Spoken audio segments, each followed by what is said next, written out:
Doctor Jonathan Heath, un hombre reconocidísimo en los ámbitos de la academia, de la finanza, de la economía en México, que nos acompañe hoy. Doctor Jonathan Heath, gracias y buen día. Muy buenos días. Doctor, el presidente dice que debe haber otras formas, además de aumentar las tasas de interés o en lugar de subir las tasas de interés para controlar la inflación. ¿Las hay? Hay medidas complementarias, pero creo que no hay sustitutos.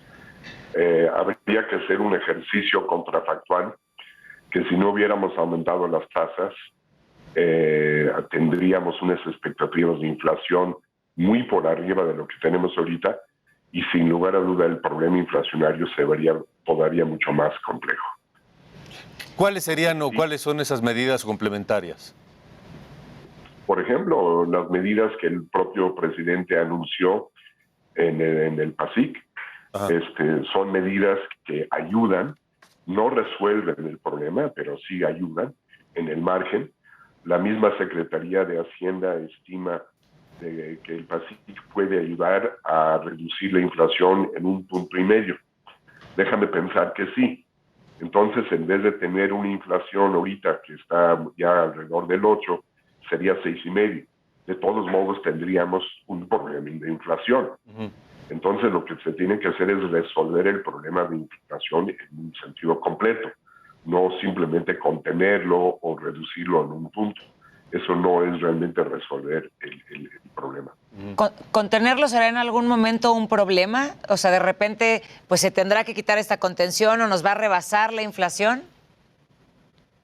Pues el problema de la inflación de entrada es un fenómeno global. Entonces, mucho de lo que se tiene que hacer a nivel global. Nosotros, en una forma unilateral, aislado, etcétera, pues obviamente no podemos resolver el problema. Precisamente por eso, hace algunos días, Agustín Carstens, que ahora es el director general del Banco de Pagos Internacionales, dijo que todos los bancos centrales del mundo deberían de aplicar una política monetaria más restrictiva, para que así en conjunto todos los países podemos abatir este problema que tiene raíces especialmente globales. Tenemos también cuestiones idiosincráticas aquí en el país que ayudan a que el problema sea más complejo y más difícil. Sin embargo, el origen del problema pues es un fenómeno global que tiene que ver, sus raíces son en todas las distorsiones que introdujeron las restricciones sanitarias a raíz de la pandemia. Eso produjo desbalances ahora sí que en todo el mundo, y estamos viendo que pues ahora sí que casi no hay país que no se ha escapado de esta escalada de precios. Ahora, doctor Jonathan Heath, el PASIC, este programa que se anunció a principios de mayo, ¿está dando el resultado esperado o todavía tenemos que esperar a que pase un poco más de tiempo? Hay muchas cosas dentro del PASIC que son, yo diría, más estructurales, que con el tiempo pueden empezar a ayudar. Ojalá que se pueden implementar, por ejemplo, tratar de mejorar la seguridad para disminuir los costos de transporte y de distribución de los bienes y servicios, mejorar la eficiencia en las aduanas, etcétera. Son problemas estructurales que en el margen deben de ayudar, pero pues todavía no se ha visto.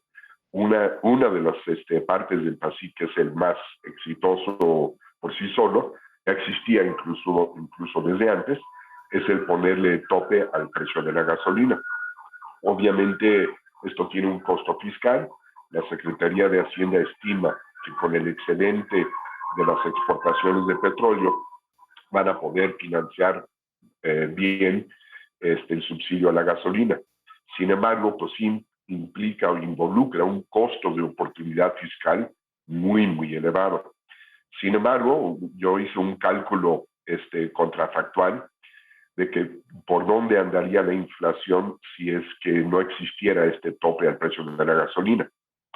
Simplemente ajustando por lo que sería el precio internacional y más o menos calculando, en vez de tener una inflación que está por llegar al 8, tendríamos una inflación por arriba del 11.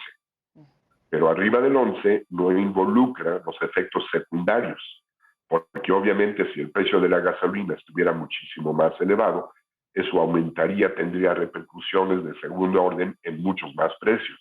Entonces no tendríamos una inflación únicamente del 11. No sé por dónde andaría, 14, 15, quién sabe, pero sería mucho más elevado de lo que está ahorita.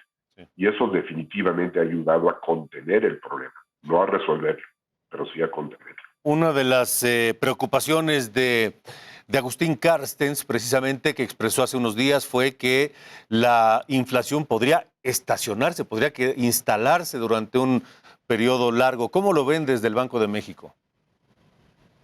Pues sí, definitivamente. Yo diría que una de las cosas que necesitamos nosotros ver para poder ver ya una clara tendencia a la baja de la inflación en México es que primero empieza a bajar la inflación, no tanto a nivel global, pero específicamente en Estados Unidos.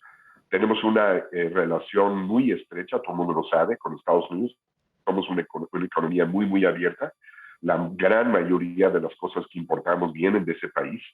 Y si ese país está enfrentando un problema inflacionario muy, muy complejo, va a ser muy difícil que nosotros podamos resolver el problema de la inflación sin que ellos lo resuelvan primero.